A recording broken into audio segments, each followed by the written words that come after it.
Praise the Lord. Check one, check two. My mic's turned on. Can I?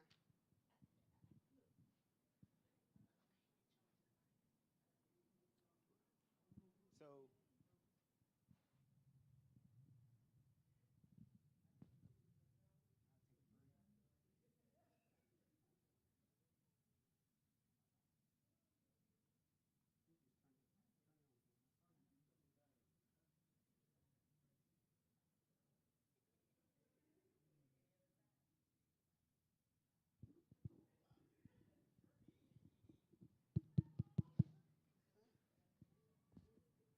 I'm learning something. I learned something in 2 minutes. Well, you messing with Nick's mic. I might have dropped that one. So we'll do Doretha and Mia. Make sure I have some cooties to get on that thing.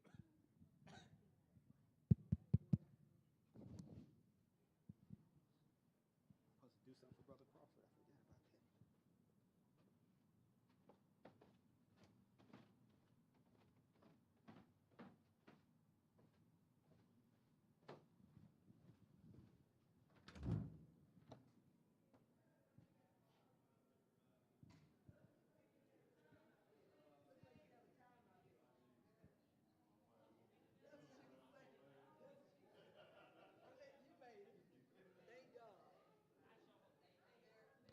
Hey, how you doing? Back out early this morning, and it was like a 6-hour delay. Oh, wow. Yeah. Wow. It's three. You want more? It's three, so no? Can we have a couple more? You want one for everybody? Well, no, we're going to pass the mic, but we'll have one out here, the moderator. Just tell me you That's can- good. We're good. I think that's Sure. good because we can pass one, have one out here, and the moderator. No, it's going the opposite way. Is it? It's going back. I can't tell. Yeah, you look good, though. It's like 15. That's the I'm talking to you. Check me out. Check me by the time I get out here. Hey, Nikki. Oh, wow. Bringing all Thank you for swimming in, brother. I appreciate you. When I opened the gate down there, there was water this high. I didn't know I stepped. Oh, Nick. I'm soaked up to my ankles. Nick. Yeah. And then you just go sit. Oh, what else he gonna do? Never take. Like got here right when it started real bad. And I let Mia out under the shed and I went around. Did you see how bad I parked? Terrible, horrible. But I wasn't moving it. Yeah, you were, so Blessed Jesus. I told Tamara that umbrella didn't do nothing. I had my big umbrella. I left my umbrella in the car. How smart is that? Water's draining to the street. So it's like just, I just stepped. Wade in the water.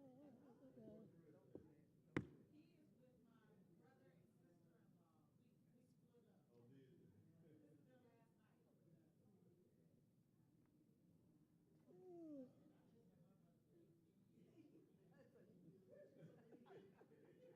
So you had enough.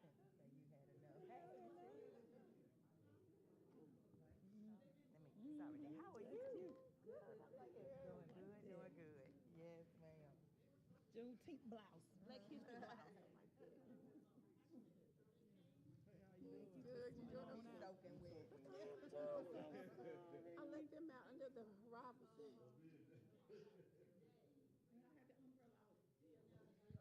Check.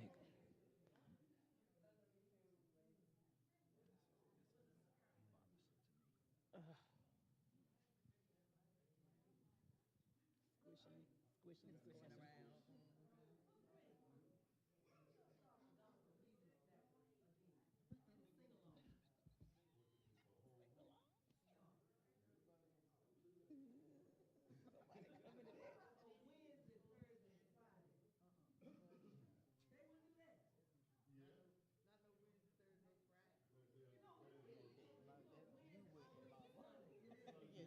They ain't gonna do that no more like you. They.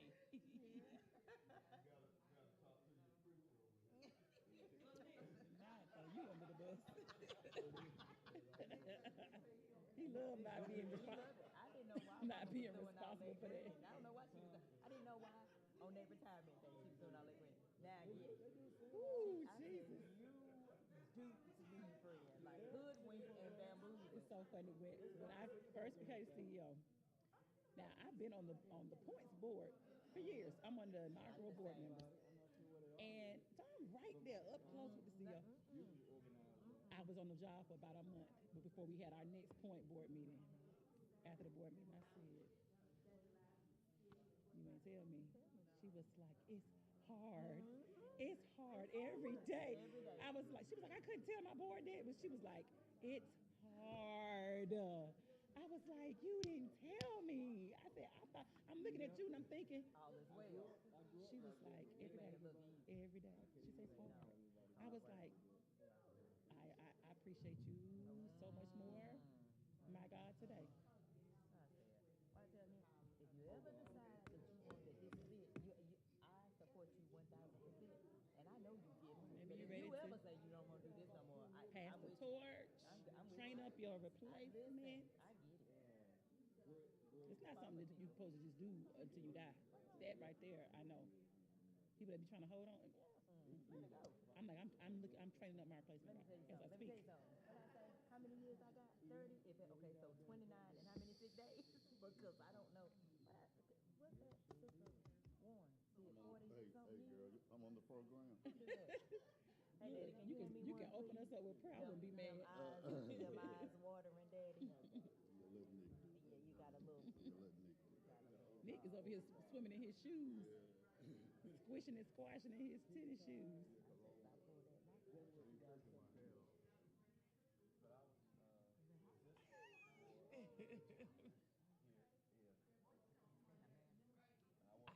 Not I think so.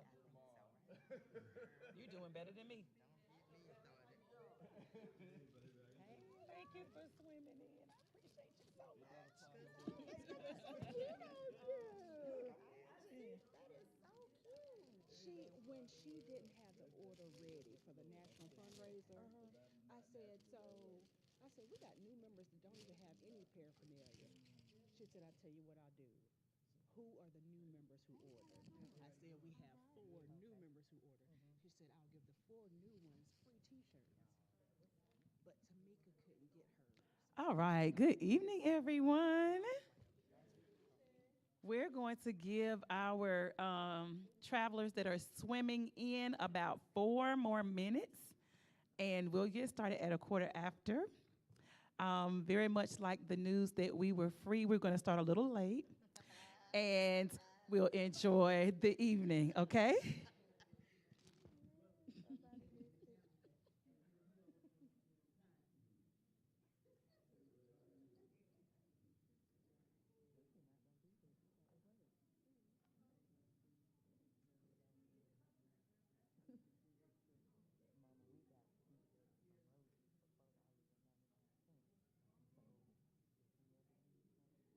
to Roses. Mine's from Culture Queen. Mia's St. Melvin.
Come on, somebody. Oh.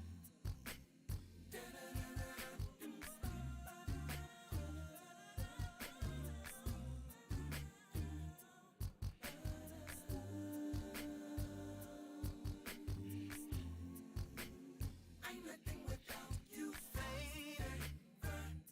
I'm walking in his favor. I am because he is. Just because he is. Where would I be where it did favor? I'm living in his favor. I am because he is. Just because he is. I'm nothing without you. Another day I've never seen before. Amazing grace behind every door.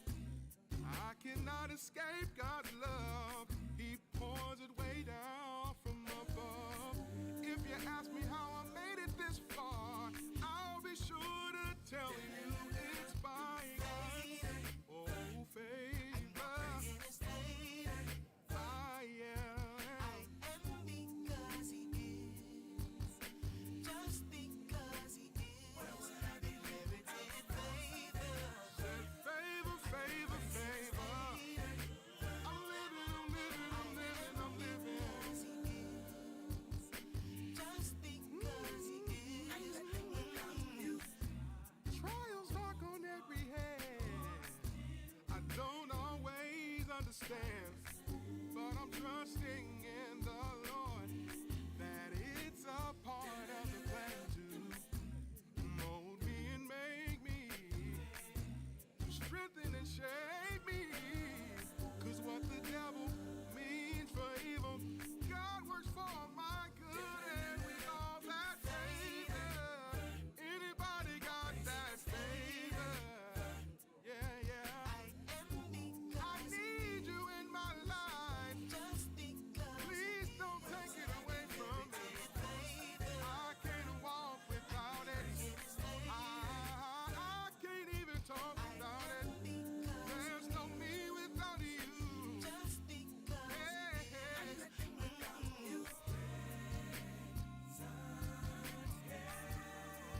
In times of trouble, I always can depend on him. No good thing. God has for me, and I'm thankful. I got it. Yes, I got it. Said I got it. Check. Lift your hands if you got it. I know I got it. I got it. You know that I got it. Said I won't All right. Good evening. So good to see the faithful few on this rainy, stormy evening. You can come on in the house. If you have any young ones, 7 or younger, they can actually join Sister Noble in the fellowship hall for some Black History, Arts, and Crafts, and some snacks and things for them. So I know that a few folks are still on their way, but we want to go ahead and get this party started. Happy Juneteenth, y'all. It's wonderful to see y'all. Yes. And I just have to shout out Sister Hoover for all of our amazing decor that you saw coming in.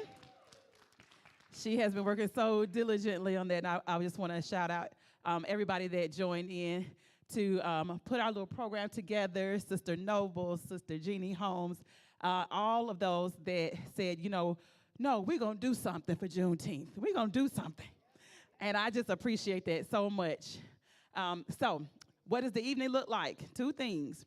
We are going to have a beauty shop / barber shop round table chat. I'm really excited about it. That's what you see on the stage and the pictures that you're seeing. about 3 topics. One is how society and specifically media are pitting the black man against the black woman and the black woman against the black man, and how that is breaking up the black community, and what, if anything, we can do about it. That's topic 1. Topic 2, how society is pushing the narrative that Christianity is the, quote, white man's religion. And for those of us that have seen the movie Sinners, we're going to chat a little bit about that narrative and what, if anything, we can do about that. And then finally, topic number 3, in Trump's America, what is the black person to do financially, socially, etc.? And so we do have some folks in the audience that are going to weigh in. We want this to be a cross-generational conversation, like it is in the barbershop and in the beauty shop, right? The Bible says it this way: let the older teach that part. And I think that's the piece that we're missing a lot in our community. But we know as black folks, we have always been cross-generational, and a child knew a child's place, and you respected your elders, all of those things. And so that's what we're trying to kind of recreate in our church community. So that's what tonight is. And then finally, we will have a private screening of Faith and Freedom. It's the story of Juneteenth and how our faith, our Christian faith, brought us into freedom. And that is not mutually exclusive to be proud to be black and to be a Christian at the same time. And so that is what tonight is for our young folks. They have some arts and crafts. I was going to do something really small, and Sister Noble was like, oh, no. We need to step it up. We're going to do something that's hands-on, and they're going to really learn something. We're not going to just talk about Rosa Parks and Martin Luther King. We're going to really do so.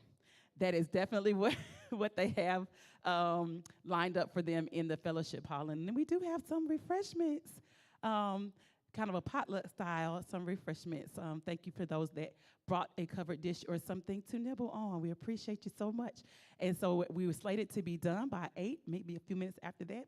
The documentary movie, the edutainment, is about an hour and 10 minutes, somewhere in there. So we'll definitely get into that, and that will be how we end the night, watching that. There's a whole media kit and package that goes with that of just how to continue the conversation, and you will look for that on our social media. So we will be capturing some of our conversation to let folks know that this is the kind of thing that that we find important. And we'll be posting some clips and pieces of that and continuing the conversation in the comments and on social media. So this is just the start of the conversation. I'm really, really excited about it. I'm so glad y'all are here. I didn't think about, like, we might need an MC or something, so here I am. It just didn't occur to me. So we're going to shift into our round table. And I'm going to volunteer some of us to join in on the panel. If you signed up for any part of the panel, you can go ahead and make your way. Let me see who there might be. Is there anybody? Is there anybody? Oh, I know at least one. So we wanted to have a voice of the young folks, of the young adults, of the grown and holy, and then of our elders. So if I might be able to call upon any of you that fit any of those descriptions to join our panel. A couple of my panelists were not able to make it due to the weather. So at least one I know. I appreciate you so much. I was looking in your direction. I will be our friendly moderator. So young adult, you can make your way. Thank you so very much. Give it up for our young adult representation. Thank you, thank you, thank you. I've been eyeballing her for the last 2 minutes. Yeah, like she didn't see me.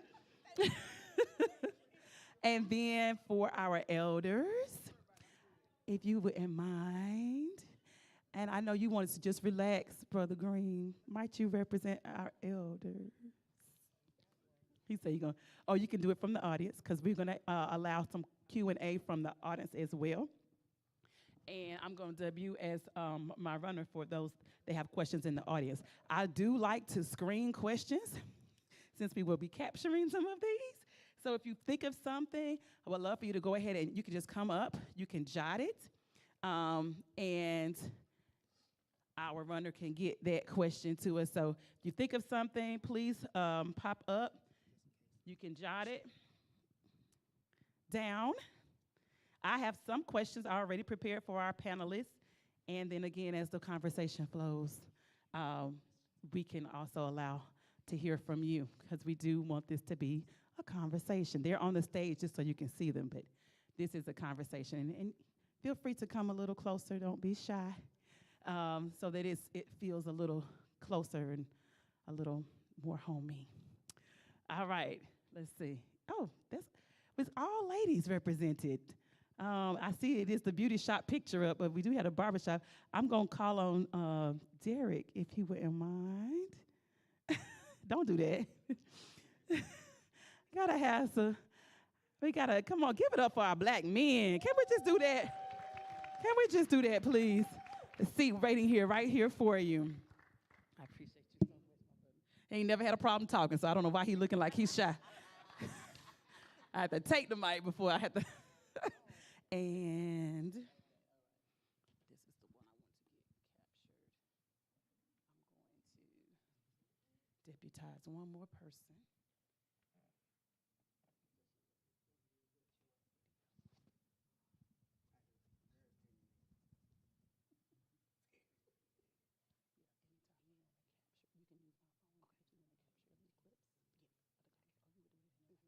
I should have known.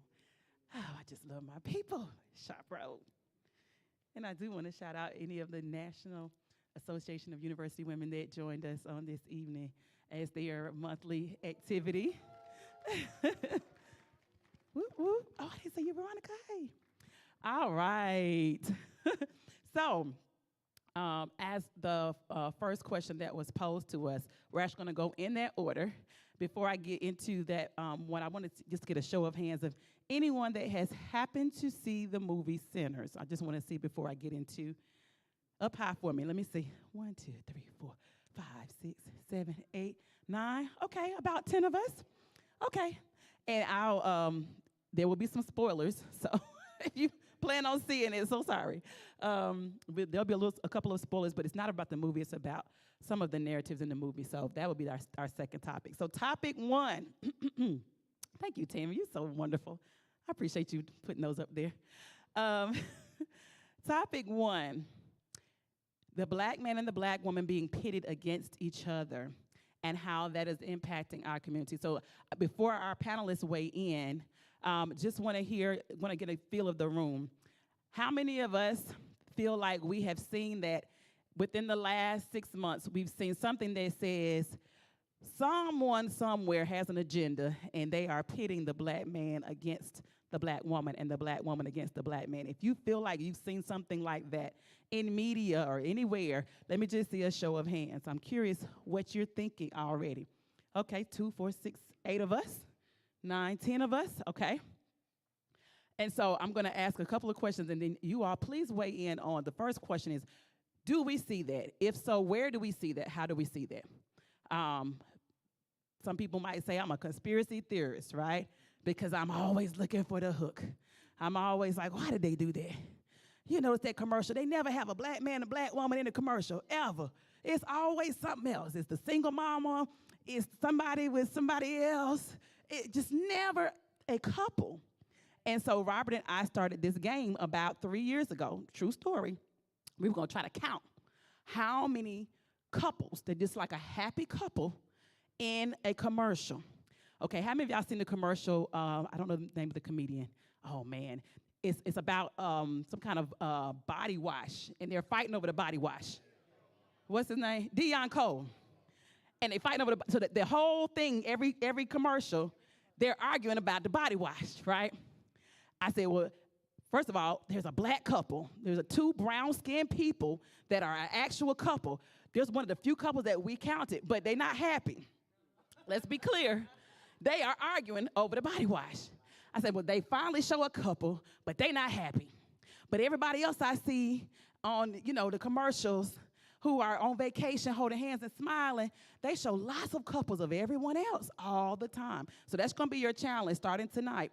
When you look at commercials, you're going to join in on the game with me and Robert, and you're going to count how many brown skin, and that's important, Black people who are identifiably black, a couple, two people, and they look happy in the commercial, okay? So that's your challenge. It's been 3 years been playing this game, and it's only been, we could probably count it on one hand, for real. So that's one of those little things I say, they have to cast those commercials, don't they? They do a casting call for the commercial, and they say, we want this person with this person. This is the image that we want to put out there. So this is a tiny, tiny little example that I will use of, why could they never show us like happy in a healthy relationship? So that's something I saw, right? And you can say, well, you're just crazy. You're a conspiracy theorist. But when you start seeing things like that all the time, then it might be something beyond coincidence. So panelists, can you weigh in anywhere where you see that it's promoted, black women tearing black men down or black men tearing black women down? I can think of several things, but I love to hear your thoughts. I'll yield the floor to you. And everybody looking around. I would like to start off with something positive. Can you hear me?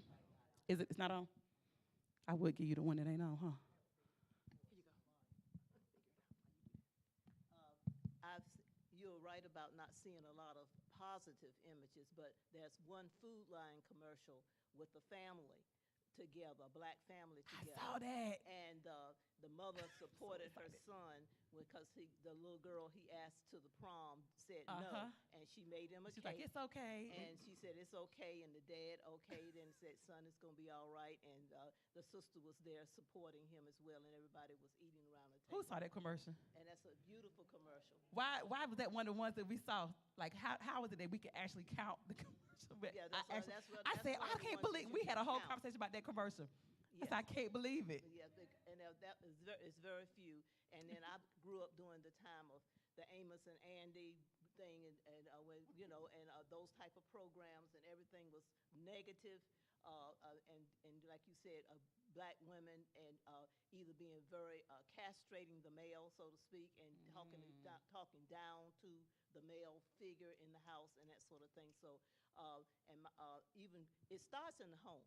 It starts in the home. That before any other race or black person encounters someone else, it starts in the home. How the black woman being in charge and that sort of thing, and taking control and that sort of thing. And then sometimes you have family members that support the couples that support each other and support, and that's what we as black women have to do, because we are a little bit freer.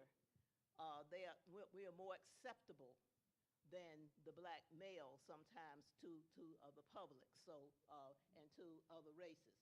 So therefore, we have to encourage our men and build our men up and strengthen our men to go forth and give them that courage to go on and everything. But that's what Thank I you. consider. Thank you so much for starting us off, Elder. We appreciate you. Anyone else chime in? Where have you seen it? And where do you read between the lines and discover it, maybe? Anybody? So I'll give you another example while y'all are thinking. Who's seen the balloon pop challenge? Balloon pop. Hand up high. I want to see. Wave it so I can be sure. Okay, for the people whose hands didn't go up. Now, I've never actually watched the show. I've just seen clips of the most humiliating of them. And so it will be a man that's coming. He's wanting to date someone, and there's a panel of women standing there with their balloons, with their red balloons, and they're deciding whether they want to engage with this suitor or not. And so the man comes out. Who knows what he is, because he doesn't get a chance to even open his mouth before they start popping the balloon, right? And I've seen the ones where every last one of them pop it before the man even opened his mouth. I said, oh, homeboy didn't even get to say his name. And then I've seen the opposite as well. So a young lady comes out who's saying, hey, I'm looking for, I'm looking to date, and it's a panel of men, and they've got their balloon now. And they'll pop that balloon before she even says a word, right? And often people say, oh, well, it's just, initially how they look or how they dress. But a lot of times it's really ridiculous reasons why they give that they pop their balloon. And now, mind you, it's a dating show, right? The idea is that good black man is looking for a good black woman. A good black woman is looking for a good black man, right? We're talking about relationships. We're talking about healthy relationships. And very rarely do I ever see it turn out positive. In fact, it ends up being very humiliating. And they'll say, I looked at his shoes and I knew, ain't no way, it was just random, very shallow things. And then the person will finally get to talk, and lo and behold, they're amazing people.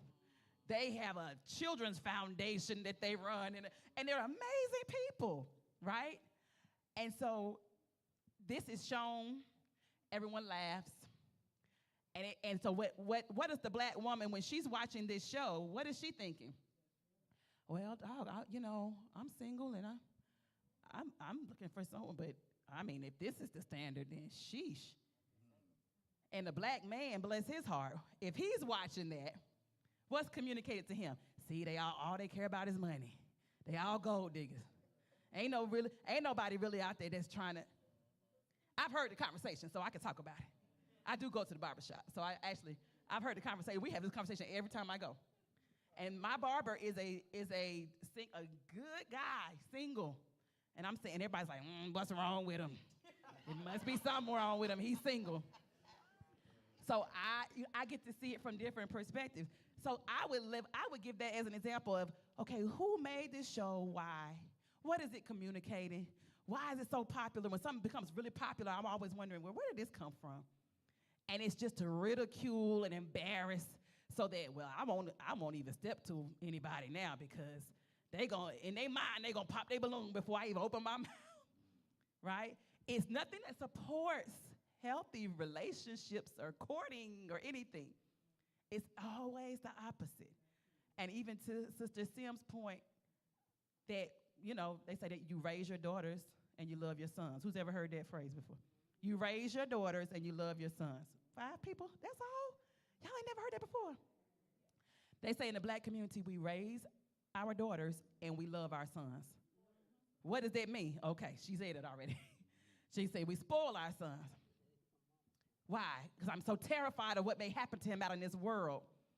Because I see how they do them, that I'm just like, you know what, you can stay on the couch till you're 35.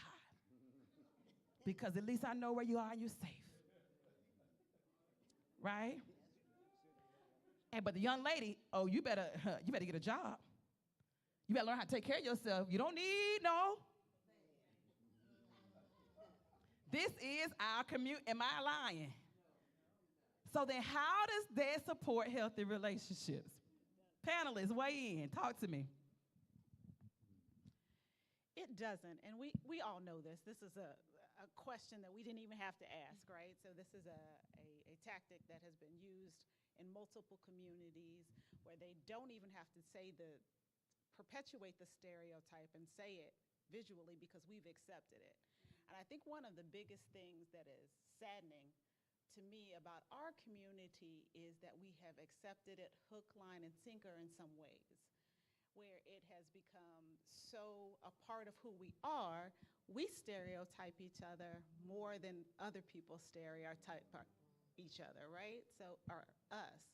So we get into these conversations and even fights and arguments about what a woman has to be and what a man should be. And, we have been fighting so long just to be recognized for who we are. Come on. But then we're told, but you have to be like this, and you have to be like that. And we put our boys and our girls in such terrible situations because not all of our boys are going to be the same.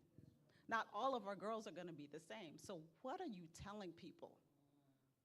I'm not going to accept you. So we end up pushing them to other communities.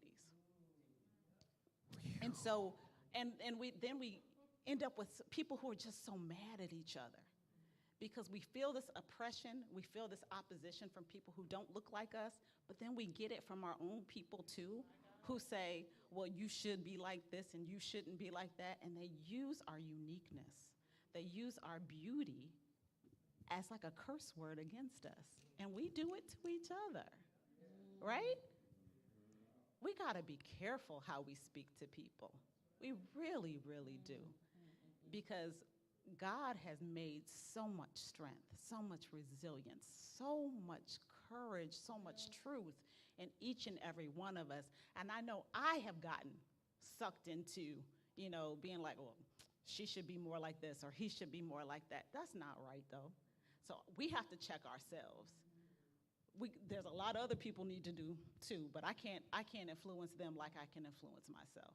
And I think that's where we have to be conscious consumers of what we're watching, what we're sharing with other people, what we think is funny, because what you think is funny, even though you're like, I don't believe that, it comes up in the way you interact with people.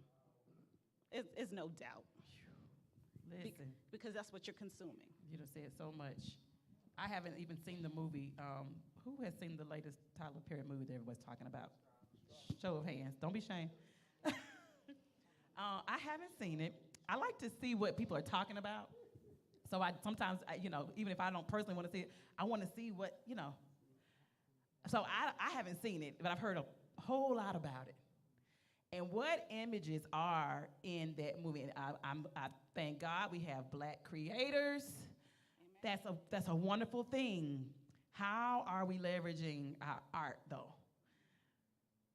I haven't seen the movie. What images of Black women and Black men are in the movie? Those of you that have seen it, can you talk to me? Straw.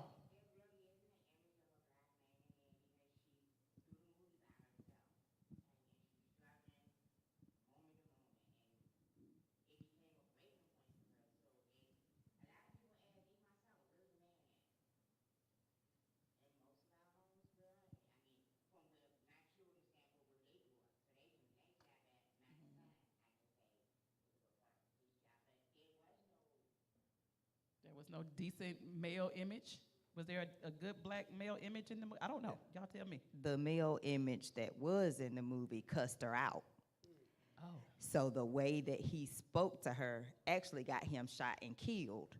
And so when I think back to it, I'm like, the one male that had the most airtime in that movie, mouth was so foul to that woman that I was like, I don't like him. So we're rooting against the Black man in the movie. Already. Do you see who's the protagonist? Who's the antagonist? Look at that sometimes, and I say it again because I'm always looking, right?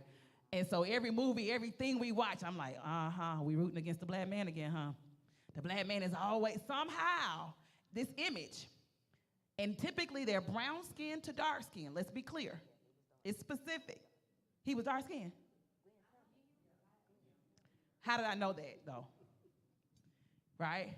So what does that do when I'm watching it? And as you said, being a smart consumer, as I'm consuming it, and I'm saying it's just entertainment, it's just for fun, but I'm like, get them. In the movie now, I'm against. So that's some more homework, not just the commercials. Now look at every movie, every sitcom. Who is the bad guy? Who are we rooting against?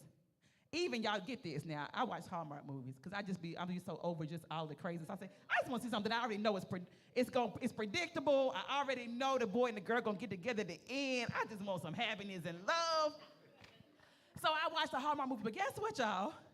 9 out of 10 of the Hallmark movies, the bad guy is Black in the movie. It's the boss that they are mad at. They're Black, and I'm saying, Hallmark is almost all white. How is it? So all these things are cast.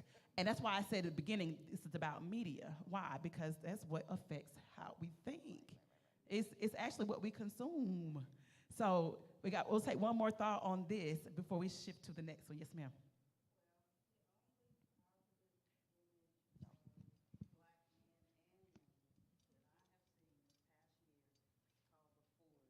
The Forge. I don't think anybody has ever talked about Who's movie. seen The Forge?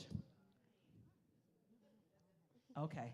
I loved it, by the way. Yes. And those were maybe younger people, kind of geared towards younger people, even though it had every age in the movie. Well, one that I recently saw, which there are older people in the movie, and there is a Black actor, male, who is one of the primary characters, and he is presented in a positive way, I think, and that's called The Rodeo. I don't know if anyone's seen that one. But anyway. Is it on Netflix? Oh, I don't know. Let I us know how saw we it can at the see it. actual theater. But to your point, so I've seen The Forge. Most people are like, oh, those Christian movies are corny. So it doesn't get a box office hit, right?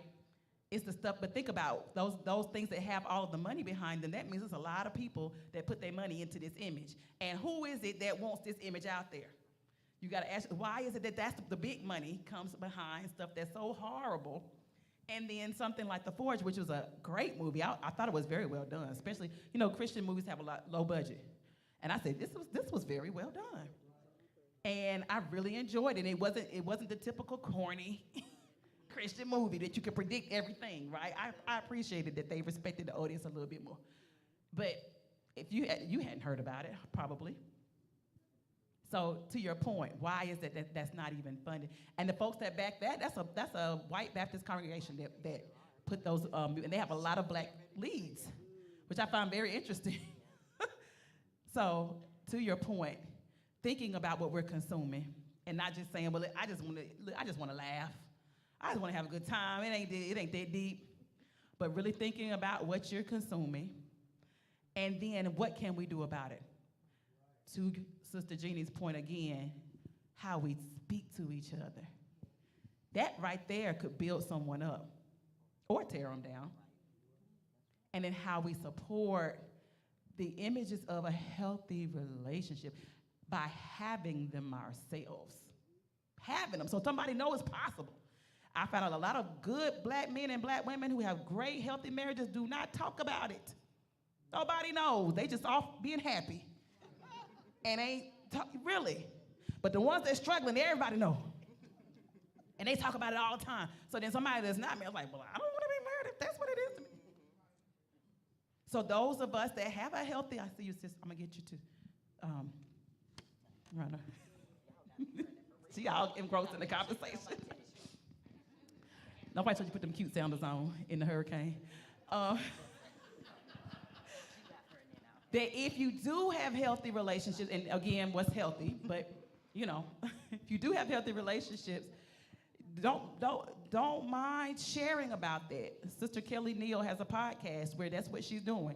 She started it just to show healthy black Christian relationships and marriages and saying, hey, don't accept abuse. But also, hey, on this end, when a problem comes up, that there is a way through sometimes. Being very clear, we're never talking about accepting abuse. But short of that, if it's something that can be worked, that maybe it's something that there's a way through. And that there are forces that don't want us to be together.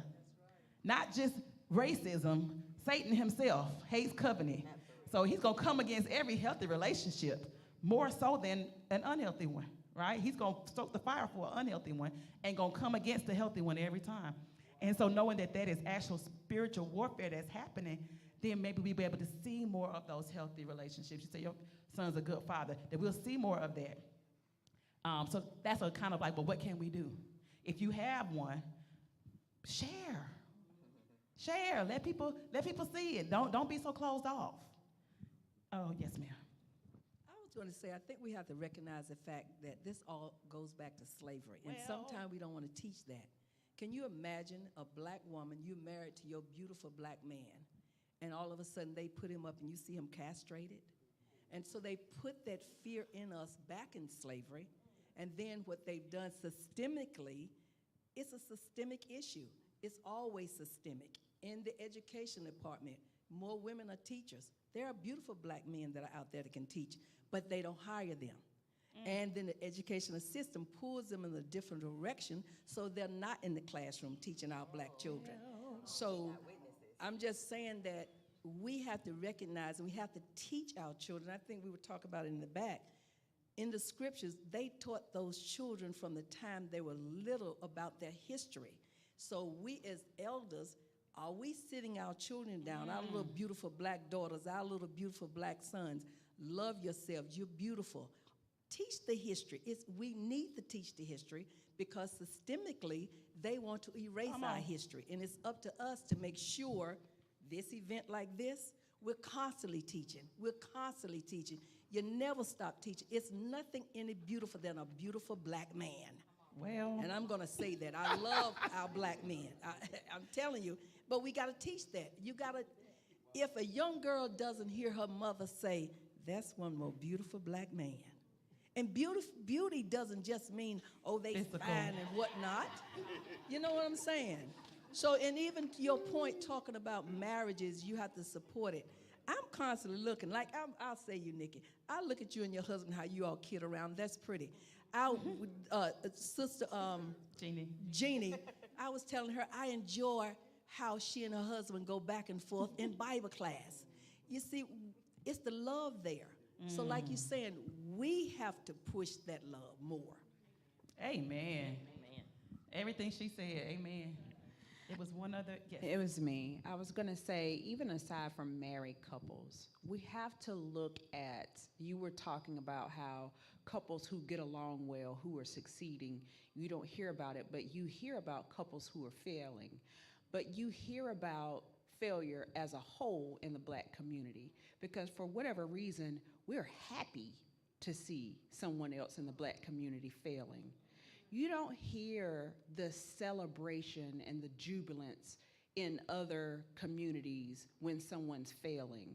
You don't hear the coverage of the court cases the way that you've been hearing about the Puffy case and all the other ones, even for the Epstein trials, to the same level of detail. And don't get me wrong, I'm definitely not a Puffy supporter.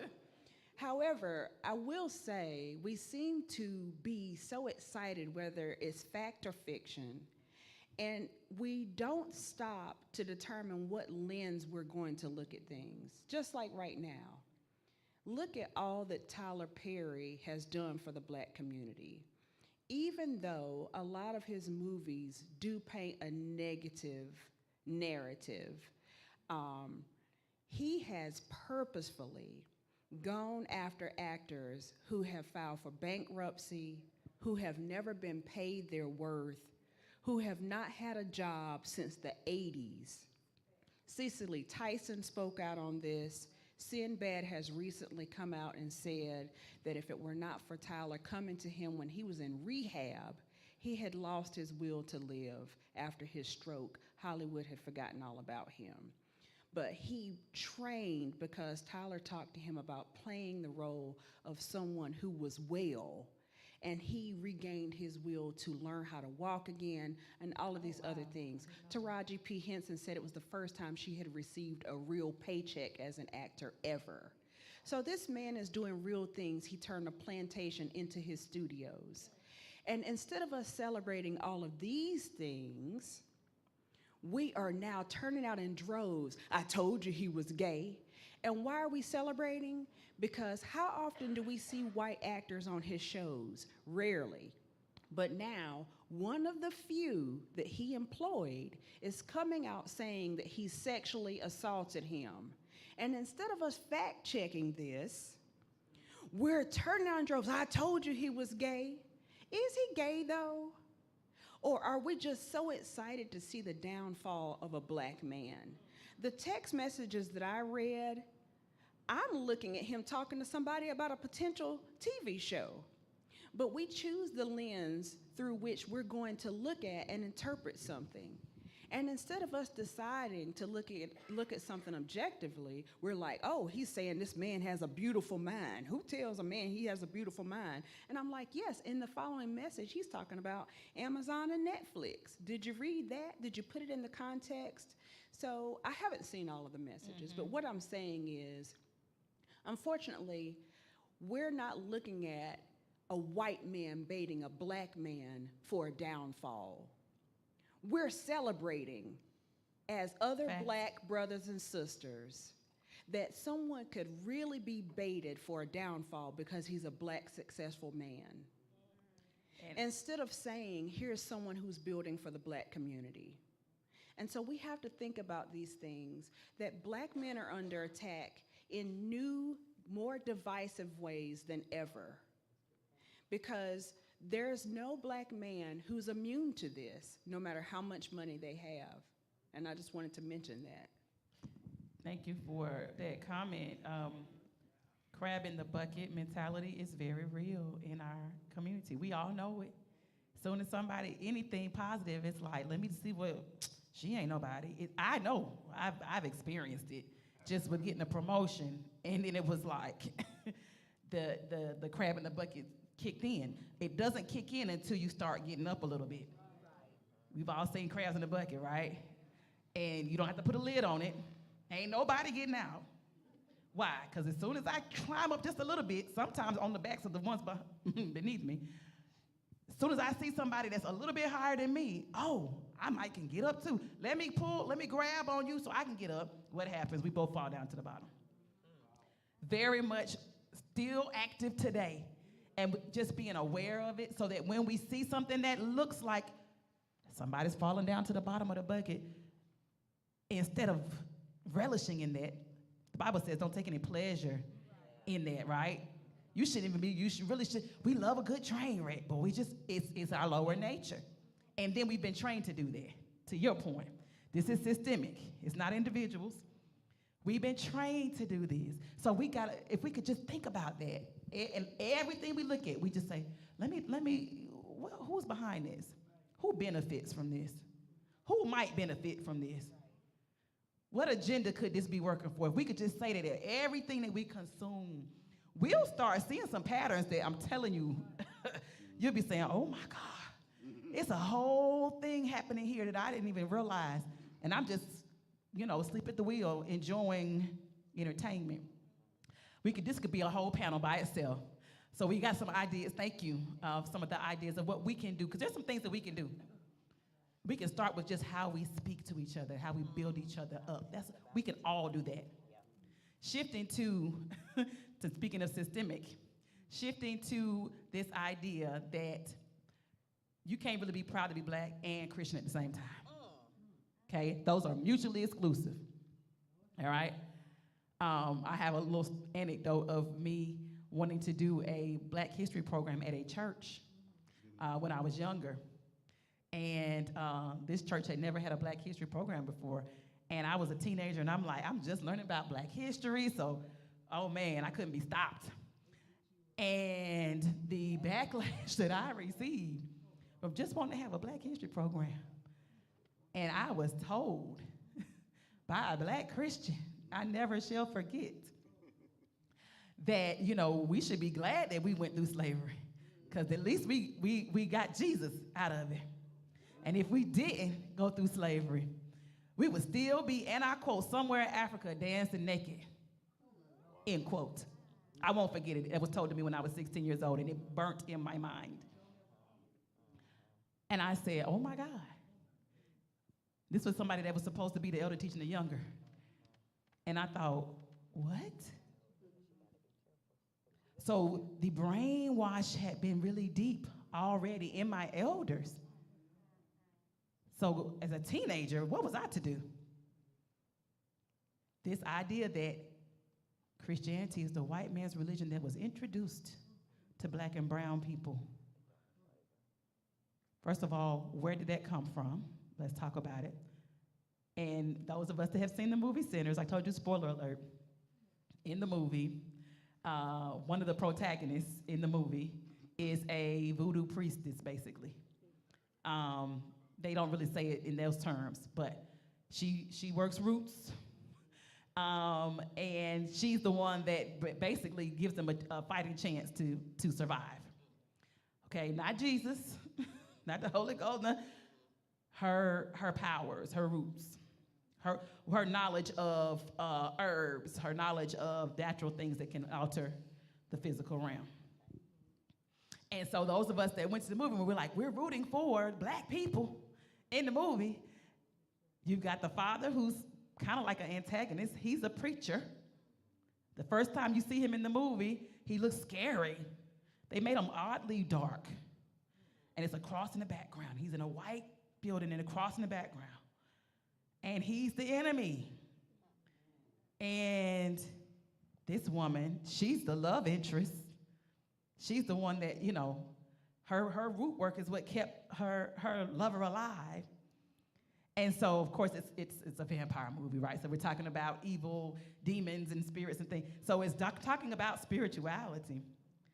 And so I just found I saw some things in it that most of my colleagues that went to see the movie did not feel like was there.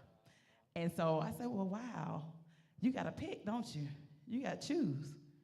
You can't really, you're going to have to go with your ancestry, with some of the African spiritualism, if you really love who you are, or going over here to the slave religion. And so anyone in the audience or the panel that they can weigh in on there, please do. I just want to give a slightly different perspective. Okay. Which was, in my eyes, the father, while he was stern, he was loving, and he prophesied over his son. And he said, you have a gift, and the evil one is coming for you tonight. Don't do this. And the prophecy did come true. You're right. And the prophecy came true.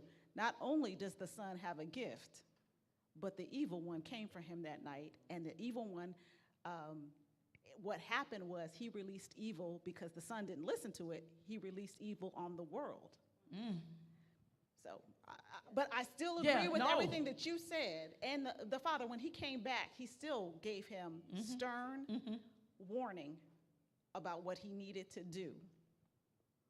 But I didn't see him as the antagonist.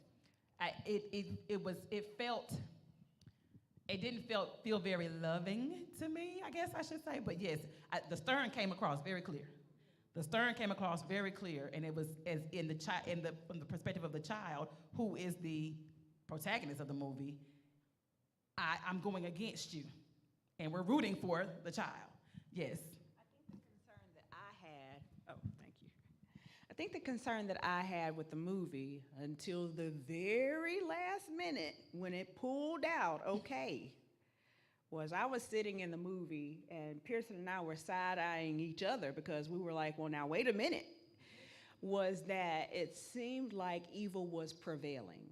Because even when he was in the church, the evil was present there in the church. And the church in the sanctuary was supposed to be off limits for evil. You had the red evil eyes popping up there in the church, despite his father as the minister there. So it had invaded the boundaries that were supposed to be sacred. And then in the end, when they were saying the Lord's Prayer. When he started saying the Lord's Prayer, when the evil vampire said, oh yes, I remember your ancestors saying this same prayer when their slave masters were teaching them that this was something that would work. It was, to me, it was a sacrilege. It was blasphemous, and I was like, oh, we're gonna have to get out of here. And and Pearson was like, okay, you ready? I'm ready. But then just in that last hair of a moment, the sun came out, and of course, vampires can't survive. So sorry, spoiler alert. And so, of course, the sun is, God's presence, and it was that last second pullout. But it was borderline for me, and I thought, this movie was a little too close for comfort. Now, yes, the talisman's there with, the voodoo and all of that. I thought, well, now what is going on here? But I had seen an interview with the writer, and he had spoken on his family and them being from New Orleans and, all of their practice in voodoo and all of that went way back for generations for his family. So I felt like, okay, he kind of forewarned about this. But it was strong for me. So the reason that I even brought up the movie is because after the movie, so first of all, I enjoyed the movie because I just love seeing black folk win. So I love, at the end he's shooting up all the Klansmen, and I'm loving it. Okay, let's be clear. And I think that the cinematography and the writing was exquisite. So I love the movie for movie's sake. But I'm always looking for the hook. I'm always looking for the hook, and I'm saying, okay, what are we coming into agreement here with? And I walked away feeling like, oh, so Christianity, you know, as the vampires who were white, were saying, oh, yeah, we know the Lord's Prayer. Some people say, oh, well, you know, the devil knows the word too. That wasn't the vibe I got in the movie, though. It was like, that ain't no power in that. They gave that to your ancestors. You see what happened to them. That's why I said, And I had that same feeling at that same point in the movie. And I've seen a lot of conversation online about it. And a lot. And I guess the algorithm just saw that I was looking at it, so I'm like, a lot of people saying, yeah, that's why, you know, I'm hailing back to some ancestral religions. And I'm saying, well, Christianity is an ancestral religion. What you talking about? Who was the first Christians? Let's be clear. Who was black and brown in the Bible? Where do you see white people, actually? When they went to Rome and Italy, and that's all the way in the New Testament, a little piece in the New Testament. But the whole thing is black, right? But because of how we've been taught, to your point, the system, you know, the education system, which we know is in a whole world of a mess right now. They're literally, I run a school, and we had to sign, it was in April. We had 9 days to sign a declaration that we would not do anything that had to do with quote unquote DEI, which was never really defined. We had to sign that our school would not support any DEI programs, or we would forfeit our federal funding. And we were given about 8 days to sign it and send it in to the Department of Public Instruction that this really happened, y'all, in April. And if you did not, because there were school systems that did not, they said, oh, we're coming from your federal funding. Like, this really just happened. Because I don't want you teaching nothing about because I want this to be repeated. So I don't want you to see it and say, oh, wait a minute, I recognize this. No, we're not going for it. I want to remove all of that stuff. And it's really happening. People are like, oh, they could never do that. It's happening, y'all. I'm in the education system. It's going down. So when we're taught that, well, we learned about Christianity through slavery, then that changes how I feel about Christianity. If I got any kind of self-esteem, if I love who I am, I feel like I have a choice to make now. Be a Christian or be proud of how God made me. I can't do both. And it's just because of the lies that we were taught. So I want to caution us when we start seeing these conversations online, don't fall for it. You know, the oldest Christians are black. Let's be clear. So, yeah, that was not our introduction to Christianity. Yes.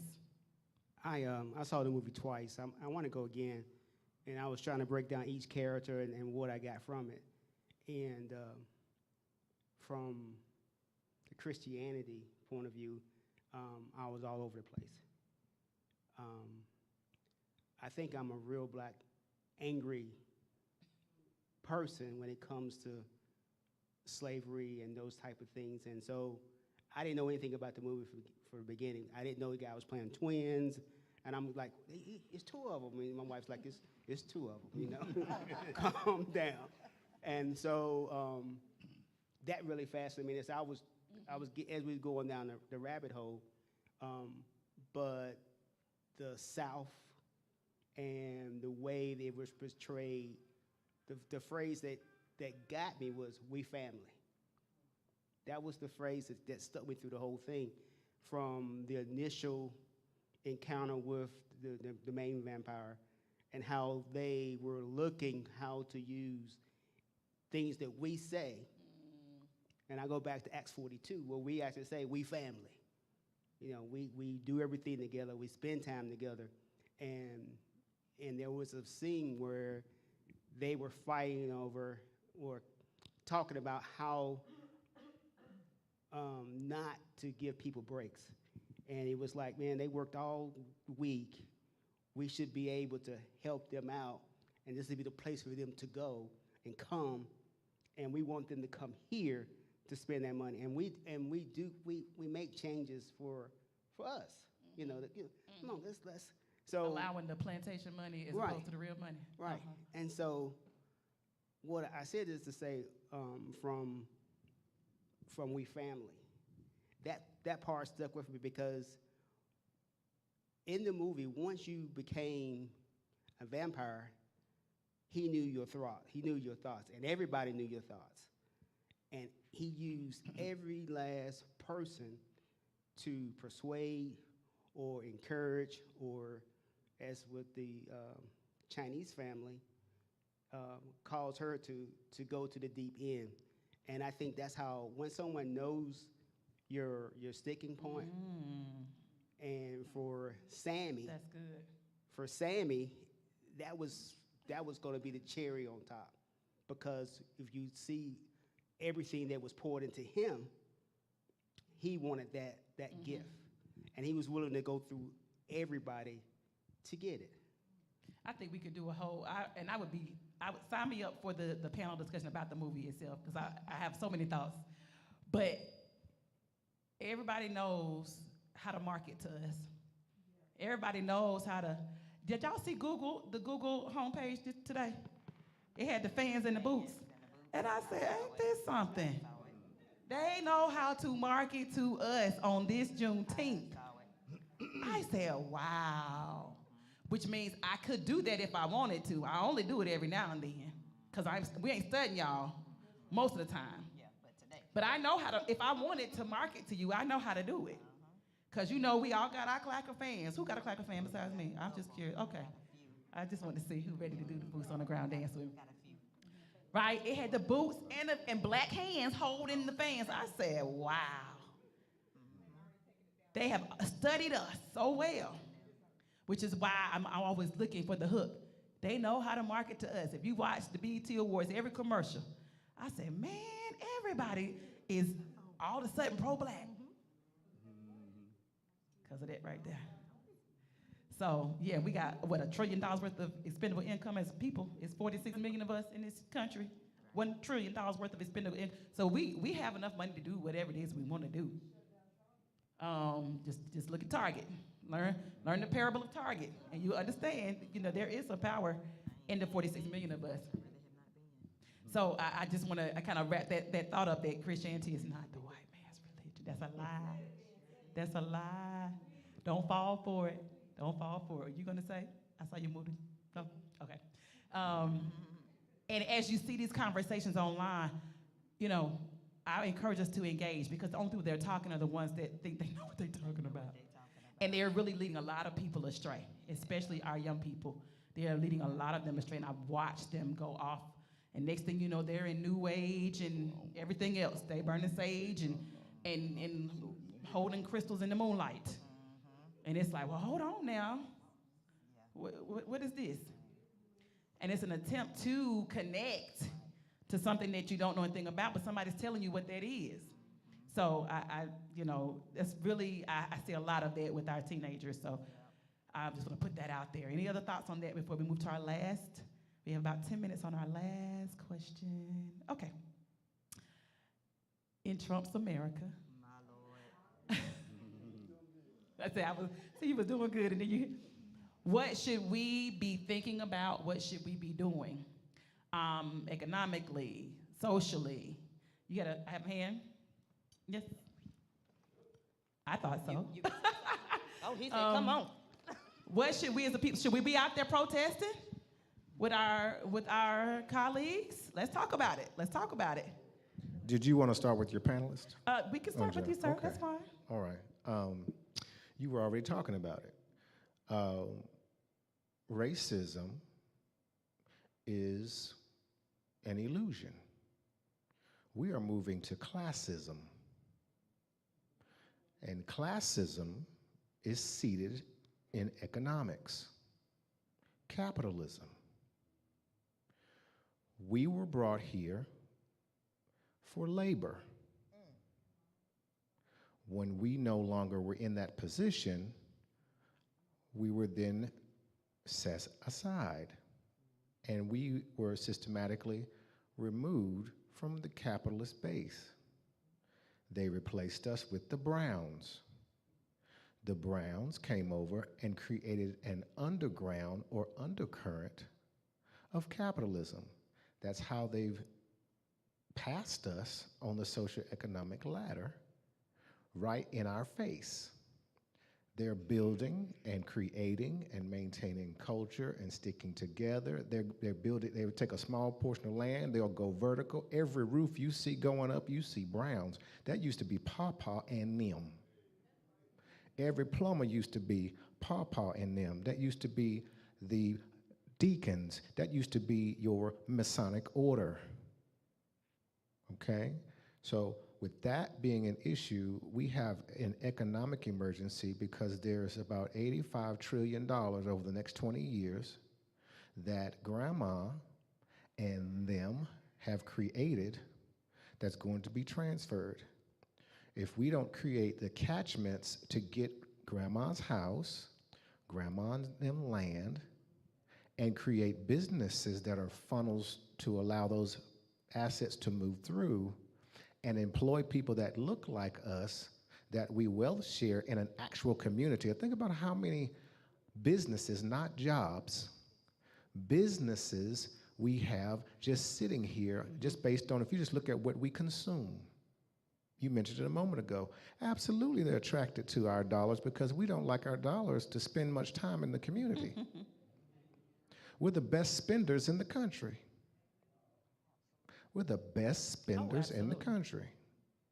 So absolutely, it's economic. I believe we should be really making a very conscious effort to be focused on businesses and capitalism that does not take away from our spiritualism. It actually is an arm of it because we do a lot of talking without doing a lot of work. We've moved from the work that we were taught by our ancestors. I went to college to escape the farm, and now I'm trying to get back to the farm. Well, you know, I'll give you a specific example. What is organic? what we always did. What we always did. Exactly. So we didn't even have all them pesticides. Organic, really? To your point, I have to, because you brought up so much, and I know a lot of us want to weigh in on that. Before we go into talking about the Browns, let's be clear. We all up here fighting for the same little crumbs, and so it's very easy to do that divide and conquer. Let's not fall for the okie doke with that. They have a community, that's the difference, because they know where they come from. They have a culture. Hence why we started with talking about the culture piece. Because we're not gonna go into business with each other and we don't even trust each other because I don't even like me. So when I look at you and you look like me, I'm not gonna go into business with you.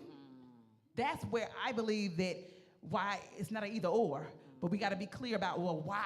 We gotta know why we're in this situation so we can do something about it. We absolutely agree. We got to do what Dr. Claude Anderson says, is T-model economic aggregation, right? Do business with ourselves first and build that up, and then you can start doing business with everybody else, right? Instead of our dollars not spending 5 minutes in our community before we go, because I went and got my clacker fan from the Chinese hair store. Let's be clear. Surely somebody black could have produced that same little piece of plastic, right? And everybody else is making money off of us. So before we start, fighting over the crumbs with all of us that are at the bottom, and yes, our brown brothers and sisters have surpassed us, but let's be clear why. Because they know who they are. They have a culture. So we can all buy a house together and then one by one seed our businesses. That's the difference. Let's be clear. I don't want to denigrate us like what's wrong with black people? We can't get it together. No, it's systemically been trained in us not to trust each other. Child, don't tell them how much money you make. People try to have investment clubs. I've known 2 multimillionaires that are like, man, I just want to teach my people how to have their money make money so bad. And most of us are like, I'm not giving nobody my money. I don't want them to know how much money I make. I watched it with my own eyes too. And they're multimillionaires trying to teach us how to make money. And we don't trust each other enough to even get the information. And they'll say, hey, listen, you need to invest in this. I don't know about that. So I watch it all the time. It's because we don't know who we are. We don't love ourselves. So therefore, I can't love you and I don't love me.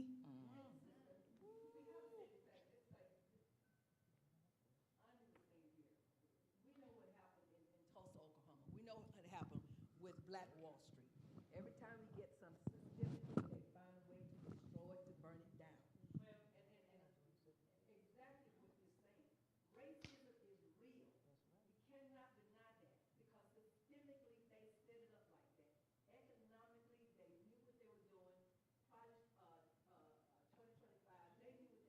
it's very clear. It's laid out very.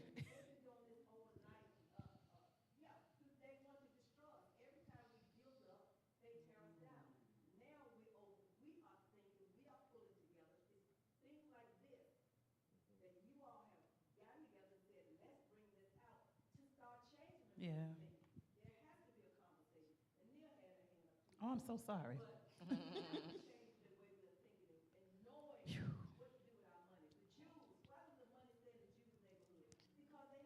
They have a culture. Yeah, that's right. They know their history.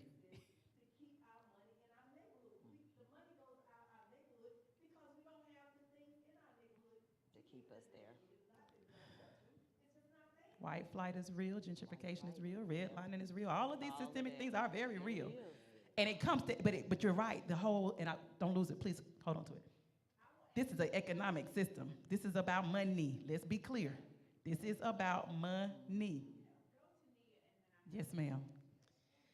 So about like what Sister Joy was saying, economically we don't have what we need because during slavery they didn't give us what we needed. And so we don't know how to really collaborate and help each other because they didn't set that foundation in the beginning.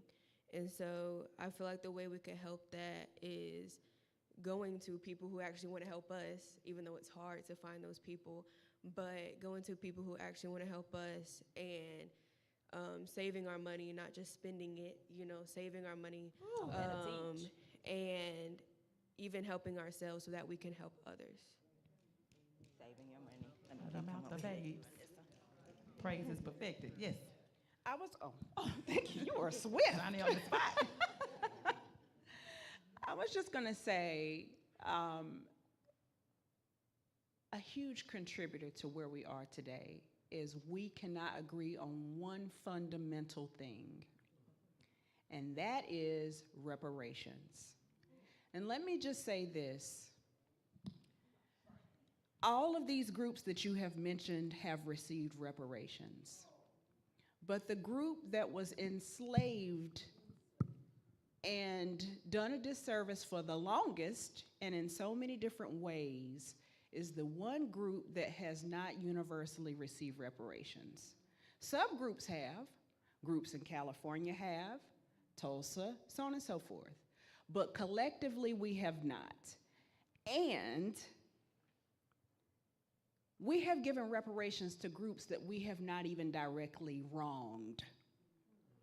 Holocaust survivors are receiving reparations, and America's contributing to that.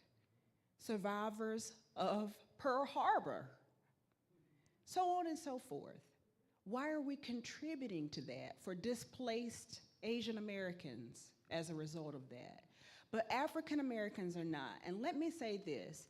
If you have done a tour of plantations in Louisiana and you learn that even the chairs in the plantations were stuffed with the hair of the slaves, that teeth, dentures of the plantation masters were made from teeth pulled from the slaves, that there's a plantation there that the doors really did not shut. People were working there for $1.50 a day through 1975, working off the debts of their grandparents and great-grandparents. I was born in 1976. That's huge. Inheriting the debts of their ancestors. To me, that's still slavery.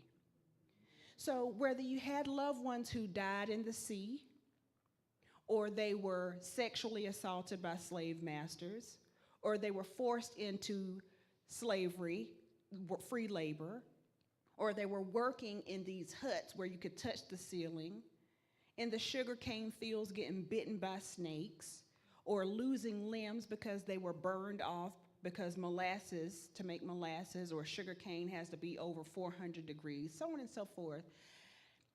People were disabled, killed, etc., lost their teeth, their hair.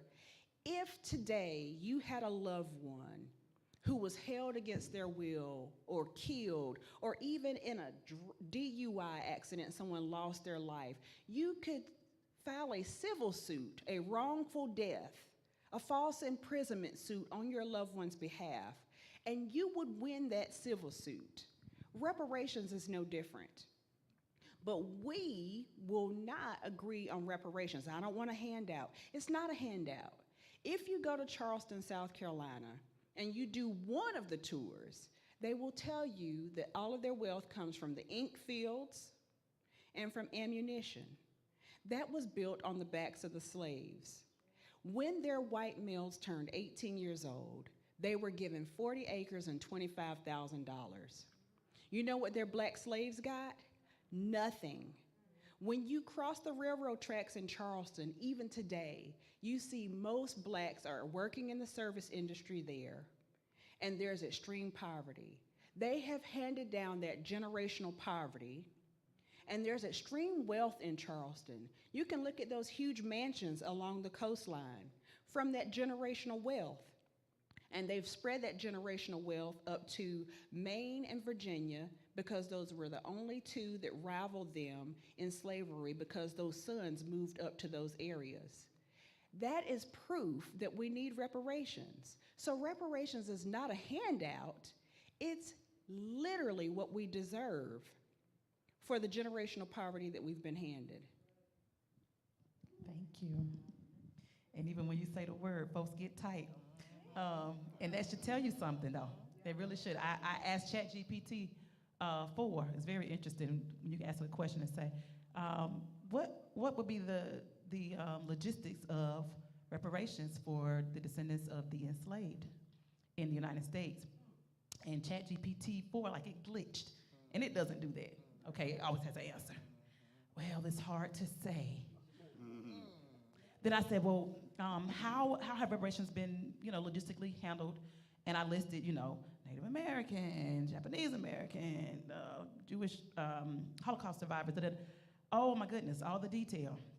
And it's not just a check, it's loans for businesses. It's a whole lot of things. It's free education. It's a lot of things. And it just spat it out within moments. And I thought, so we don't know how to do this, but we can do this. This is lunacy to me. This is logistically, this is not a hard thing. We have a whole commission that has spent years just studying the logistics of how it could happen. And it's like, oh, it could happen. Oh, it would bankrupt the country. No, it wouldn't. How much money did we come up with for Ukraine? How much money did we come up with out the blue sky for? Come on now. So, even when we say it out loud, it's like, oh, be quiet, you're gonna get us in trouble. We really it's a thing. It's a thing. For you to even say it, it's like, oh my gosh, that's just. But I'll share this, I'll say this, and you can take it or leave it. I was doing some work on just, repairing relationships between the races within the Christian community. I work with some folks that do that kind of work, and it's like, well, how can we come together? We really can't until you at least acknowledge what has happened. We really can't. I can't sit beside you in worship and you acting like you didn't do what you did. I just can't. We can sit together, but I can't really trust you if you not even acknowledging what happened and when it's happening. And so what I heard, this is what Tamara Michelle Gaston Turner heard, was that the meat proof of repentance is reparations. Because now, if I sit beside you when you say, "Oh no, that should happen," now it's nothing else to talk about. We can work together now. I can trust you now, and that's about the only way I'm gonna be able to. So that's just a little. I'm glad you brought that into the conversation because it's very, very rarely brought up. So possibly looking at how the Christian churches in this country can lead that. There's some people doing some work in that area right now because that's who should be leading that. The ones that say they love the Lord should be looking at how to do that. And there's some Christian churches throughout the country. That's what they're doing. They're literally doing it in their congregations. So it's not a pipe dream. So just thank you for bringing that into the conversation. We say in Trump's America, what should we be doing? It's all economic. It's all economic. Running our own schools, that's economic. I run a school that has budget cuts just like everybody else. It's economic to be able to teach our children the truth. to be able to help them to become entrepreneurs and even have an entrepreneurial mindset. That's our focus of our high school is entrepreneurship. To even be able to do that, we got to have something that's for us, by us. And what is that? How does that happen? You got to have this. So, yes, absolutely. It's economic. I saw a hand right. Yes. I don't need a mic. We all think we so loud. I had a sister to ask me why were the blacks coming to the white churches. Yeah, the whites asking me why were the black people coming to their churches and wanted to know if the black churches are splitting. And then I had one to say that one of their ministers speak for 15 minutes and he repeats himself. And they can't believe that the blacks sit there and listen to that. And she asked me, she said, well, why do you think they do that? I say for those 15-minute sermons. Hey, Tam. Yes, sir. Can I hook up? Absolutely. Piggyback on that. And I'm gonna do several little things here. When I was growing up, I'm older than some of y'all anyway. We had community. My grandma lived right next door to a grocery store. We had pool rooms that I couldn't go in then, but we had community.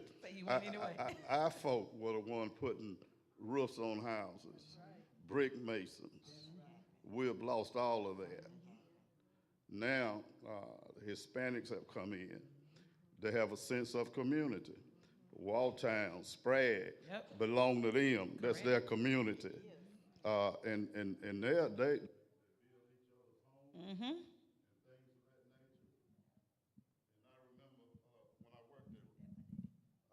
When I worked at Reynolds, and I'm gonna tell you about our Caucasian friends. Now, what they would do, because you had electricians, carpenters, and mechanics, and things like that, they would go buy land, put a trailer on the land. That's where they lived for a few years, and then all of them get together and build each other homes. We never do that. Never did it. Had the power to do it, and because we don't trust each other. We as Christians in this church, some of us don't trust each other. And as men here, we are umbrellas for our women folk. And we are their protectors. And some of us hurt them. Now, another part of this too is that we don't invest. We don't save, we just spend. Absolutely. And so we don't teach our kids that. Now, I tell you something else. I'm talking about Christian folk here. We the Christian church, our brothers and sisters. I had two preacher friends that they paid to go to New Orleans along with some of the white preachers. And the black preachers didn't last long because they didn't funnel the type of money to their churches that they did for the white guys. They didn't have a chance. Yeah. So we have to stick together, y'all. And I remember when I was over at English Street, and I said this. We had a TV program, and because I don't like it. I don't like our black folk going over to white churches simply because they're not going to help our black communities. They're not going to pour a lot of funds into our black communities. And so I said it. and so I got a backlash from it. But that's okay with me. Now, we're living in a society where we act like we never learned. and we just keep going over the same old things. So I think this is a great thing that y'all are doing, where we can talk and converse. I have something to say. So spiritually, I agree with my grandfather. Honestly, my dad also taught me this, that black people spiritually can't really trust each other because the white man taught us. And so when we get taught in not a godly way, that's what generations of black people give to their children. And so we don't have the foundation. So like, how do we help our black children, me especially, if our parents and our grandparents weren't taught the way that the Lord wants us to be taught, his way, not the white man's way. So this version of Christianity that many of us were given, that I could say version of Christianity that I was given. And then I messed around and learned that, oh my goodness, this book is about black people. And what that does to a black mind is no words. Just the image of the white Jesus that is still in 2025. If I say, oh, that man, he looked like Jesus, what pops in your head first, whether you want it to or not, that right there does something. And so you're right, Nia, you can't give what you ain't got, right?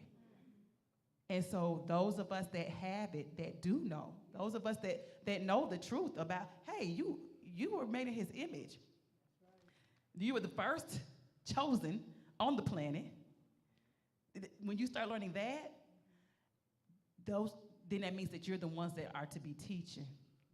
You're the ones that need to be teaching. Well, kids don't want to learn it. Yes, they do. Trust me. They are starving for the truth. They are starving. They want the real. Because they're looking around like, what's wrong with us? There's no other explanation for what's going on in our community except there's a force that has to be working. Because how are 46 million people being held down for 400 plus years? How? This is a concerted effort. And Project 2025 was very clear. We're going to do this, and it's being done step by step. So I'm loving the fact that we're talking economics in the black church. I'm absolutely loving it. A lot of us have been taught that it's something holy about being poor. It's something, Jesus didn't even have a place to lay his head. And so, hold on now. His father owned a cat on 1,000 hills. He went and said, okay, go get that fish and get some coin. He can get money when he want. That wasn't an issue. But we have been taught that there's something holy about poverty. And there's something evil about money. It's the love of it. There's evil. But he said he's the one that teaches you how to get wealth. He said the wealth of the wicked is laid up for the righteous. He said a whole lot of stuff about wealth. And so the expectation is that we would, if you have it to give, as far as what you're teaching, you have economic prowess. I know somebody that they say that I truly believe my gift from God is I know how to make money. I know how to make money. I can start a business. I can see where there's an opportunity for a business. I just do it naturally. And so that person knows that that's their calling in the black church, is to teach that, as opposed to just sitting there and getting wealthy yourself. To teach it to the people that will listen, because everybody's not going to listen, but it's a lot that are like, please show me what to do. And I appreciate the sober, we need to be clear. This church did a lot with trying to bring, black and white churches together. I came in on the tail end of that, trying so hard to get people to see something that they didn't want to see. Right. And I said, you know what? The Lord may not be calling us in that. He might be saying, y'all get yourself together. Y'all learn who you are. Love yourself first. You up here trying to love somebody else that ain't even trying to love you. And those that come along, and to your point, and they say, oh, I'm for reparations. Okay, now come on and sit right here beside me.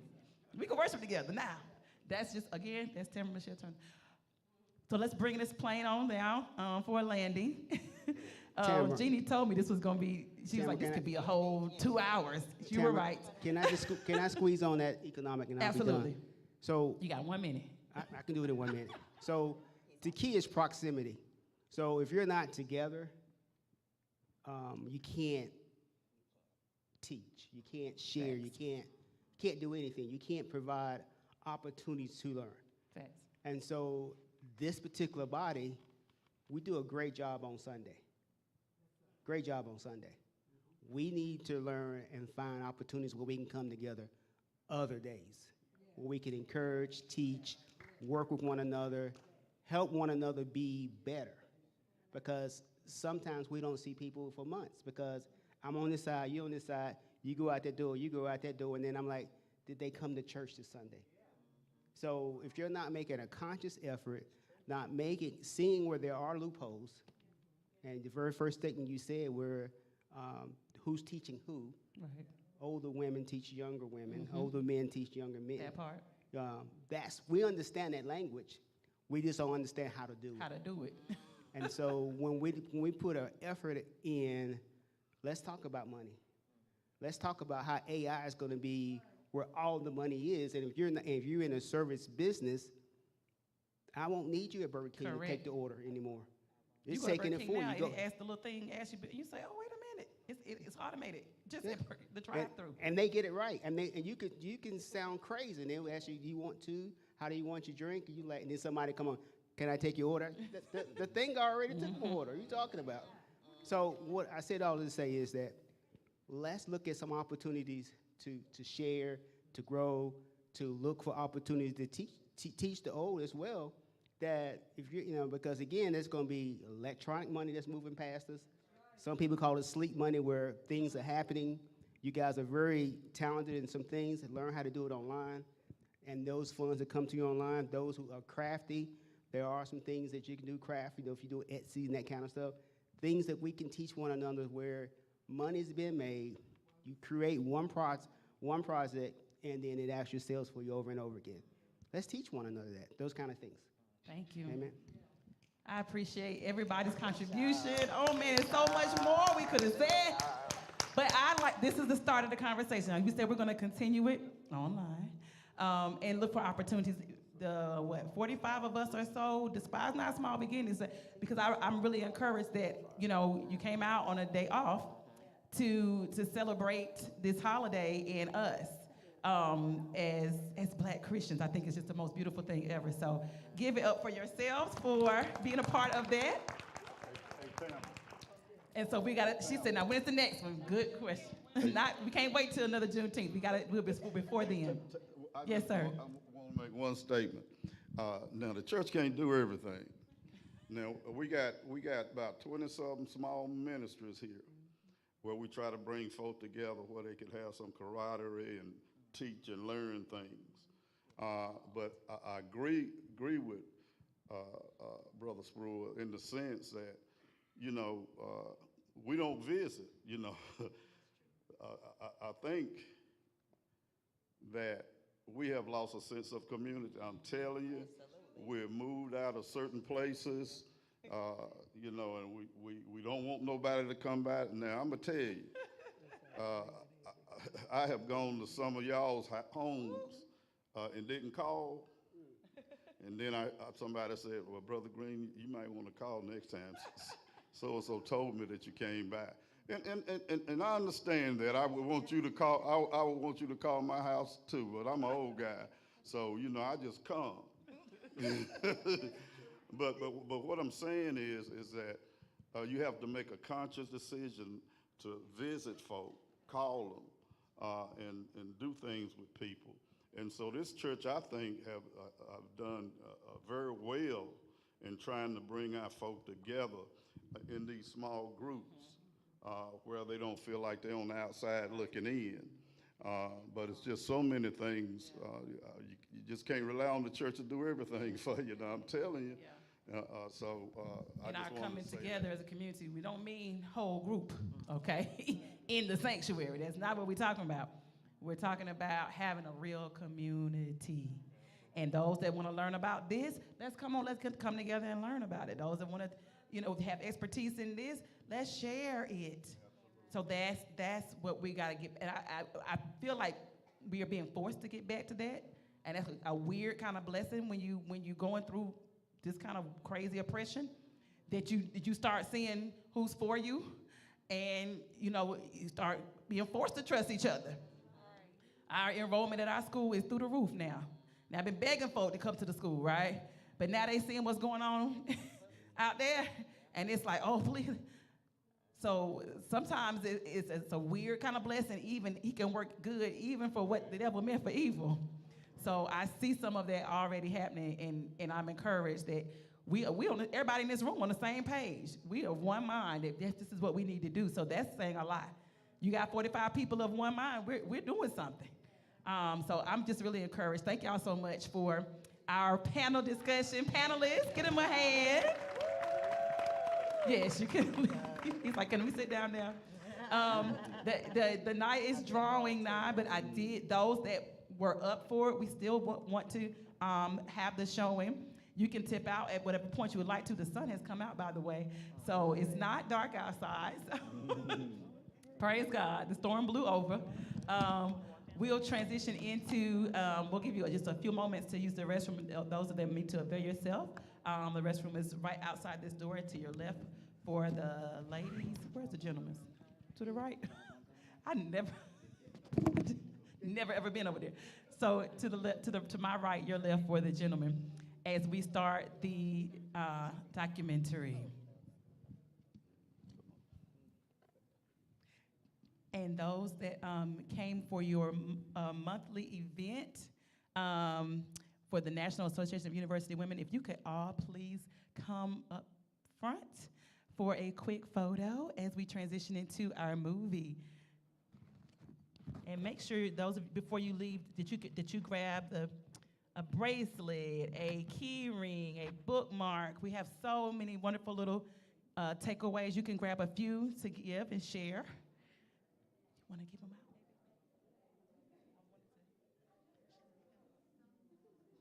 We have some refreshments also in the fellowship hall as well.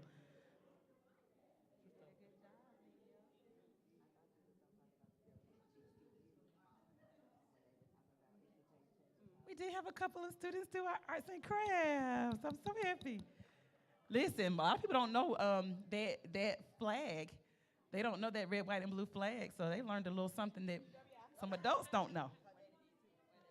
Yes, please show us the flag that they made. Yes, I love it. Some people don't even know. Yes, thank you. They've been working, honey. That's not easy now. Look at for a 2-year-old. I love it. If we could come up for our photo really quick, NAUW. I guess we could, let's just sit with that as the backdrop. Let's do that. Sister Ponce, there she is. NAUW, we're calling you. Beautiful, I'm gonna give you my phone. We'll take this photo really quickly. We'll have some sit and some stands. On your phone, what kind of phone you got? Okay, we'll take one on there and take one on mine too. Please, thank you. So kind of stand on the side so we can see the Juneteenth. So kind of stand to the side, like, yeah, so we can see the Juneteenth thingy. Feel free to. Sister Baines definitely want her to be able to see it. Please.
y'all for coming. All right, our movie is queued up and ready to go. We're going to dim the lights just a little.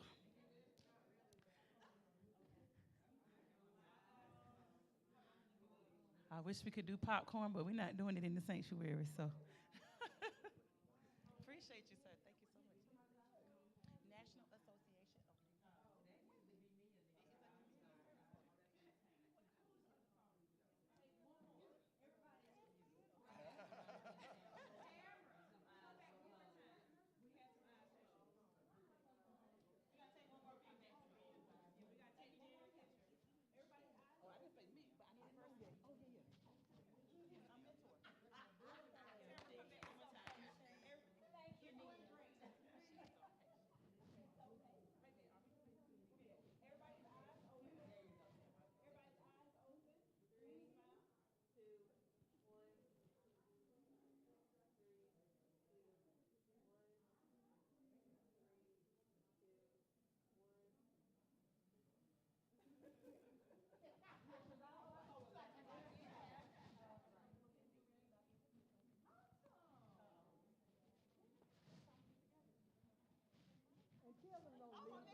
And brothers and sisters, there is food in the back. Don't leave. There's real food back there, okay? We're going to go ahead and start. And if you can find your seat, we're going to dim the lights. And I can tell you I previewed this, and it's really good. Email me. Shoot me an email. It's an application process, and then the branch, like our Greensboro branch, votes, and we have inductees every year. Yes, ma'am. It's excellent. It's amazing, really.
Barbecue and made the homemade slaw in the buns.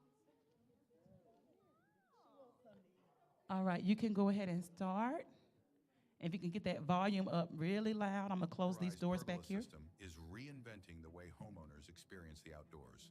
The most versatile, modern, useful outdoor patio space ever designed. It creates the perfect blend of sun,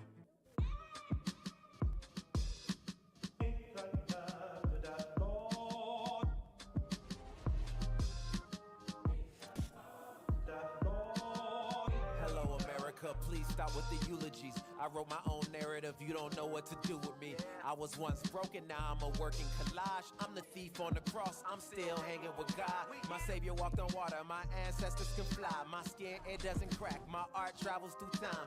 Jesus slept in the grave, but he rose feeling fine, cause their eyes were watching.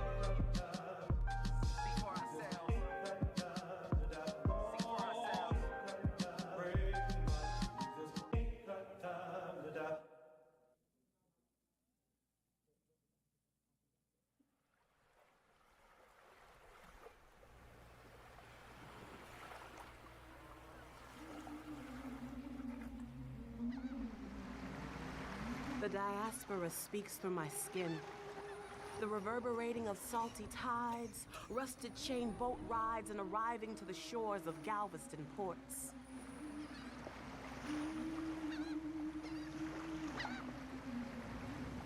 The commodity of human cargo stimulated economic growth, yet it dashed the hopes of black people to a bloody pulp.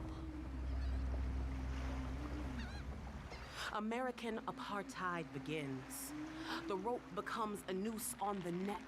The oppression that crept up into a generation of people, threatening to permanently stifle their survival in a foreign land. Calloused, thorn and thistle pricked hands toiling in blood-stained cotton fields, a devastating displacement and separation of fathers and mothers from children and each other became so burdensome that the voices of the enslaved raised in unison towards the heavens for freedom. Sounds that seemed to not be heard as the chains grew heavier and the spirits grew weary. Then came 4 years of civil war. 700,000 U.S. citizens slaughtered, 4 million people emancipated, but the real question was, who would tell us that we had been set free?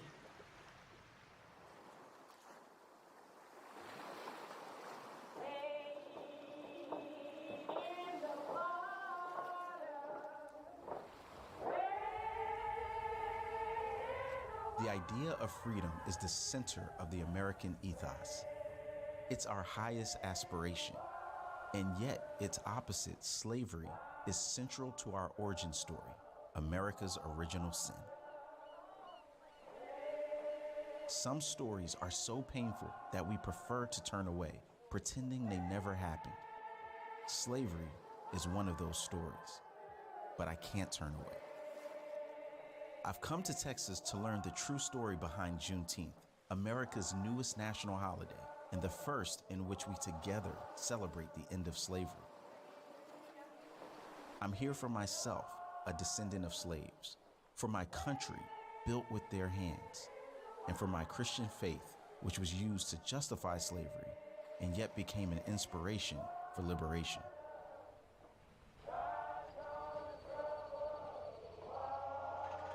On the streets of Galveston, where the Juneteenth story begins, I am greeted by a historical marker. On June 19, 1865, 2.5 years after the Emancipation Proclamation, General Gordon Granger arrived by boat with General Order No. 3 in hand, which stated, "All slaves are free." This involves an absolute equality of personal rights and the rights of property between former masters and slaves. To understand this new freedom, I first need to understand what they were freed from.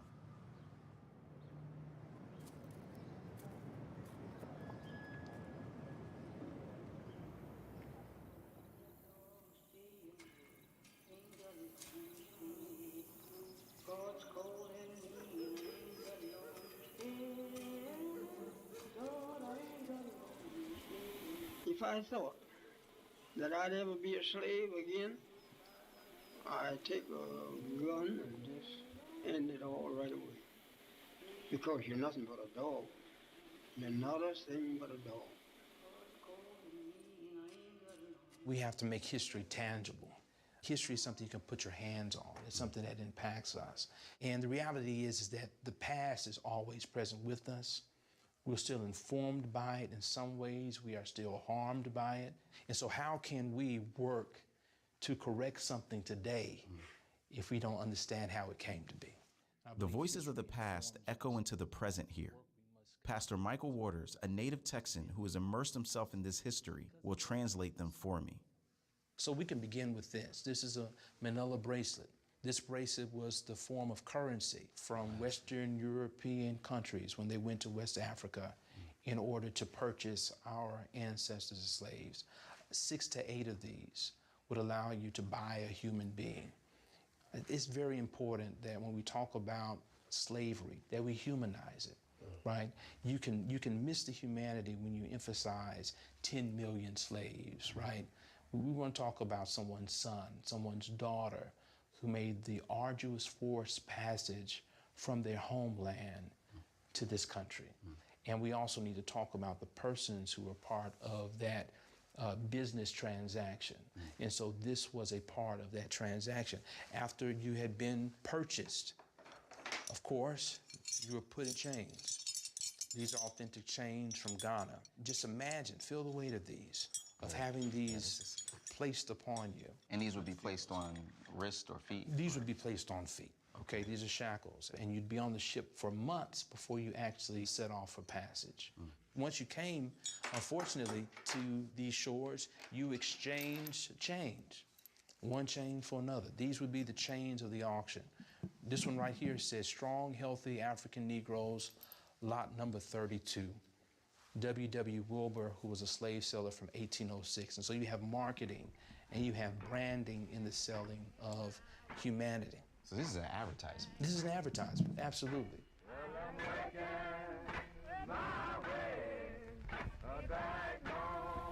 We were slaves. We belonged to people. They sell us like they sell horses and cows and hogs and all like that. Have an auction bench, sell the women, sell the men. $200, $100.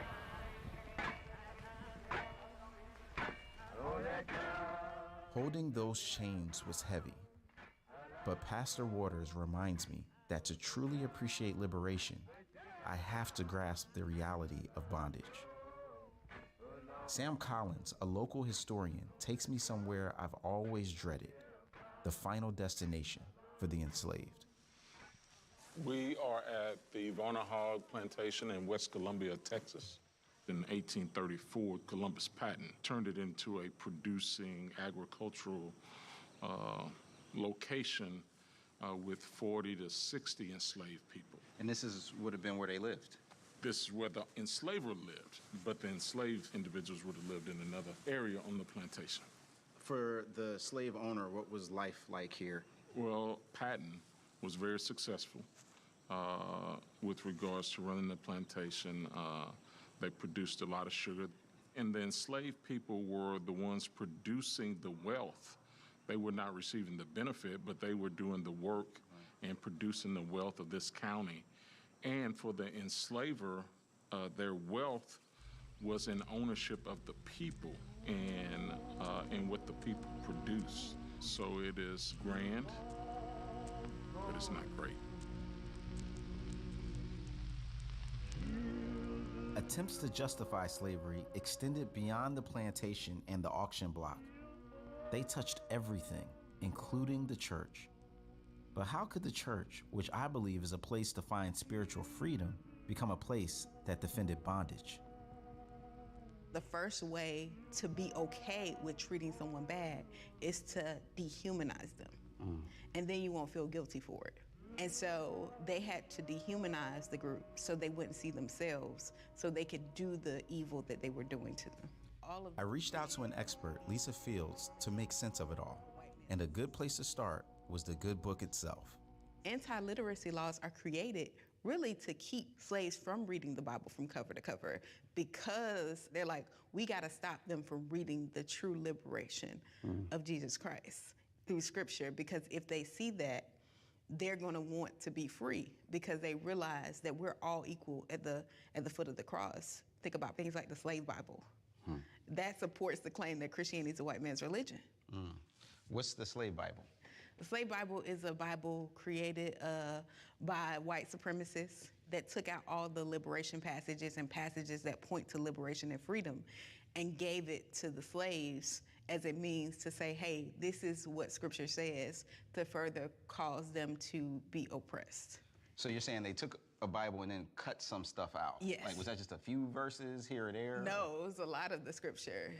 The Exodus account was removed because you got to think about when Nat Turner read scripture, it caused a revolt. Like he was like, no, like reading scripture from cover to cover shows me a different version of God than the one you're trying to push down my throat. They didn't want them to know that they were also created in the image of God, because if they were also created in the image of God, then they couldn't treat them the way they treated them. The lies and distortions of slavery stretch broad and far, like old twisted branches, infecting the mind, body, and soul of the enslaved and the enslaver.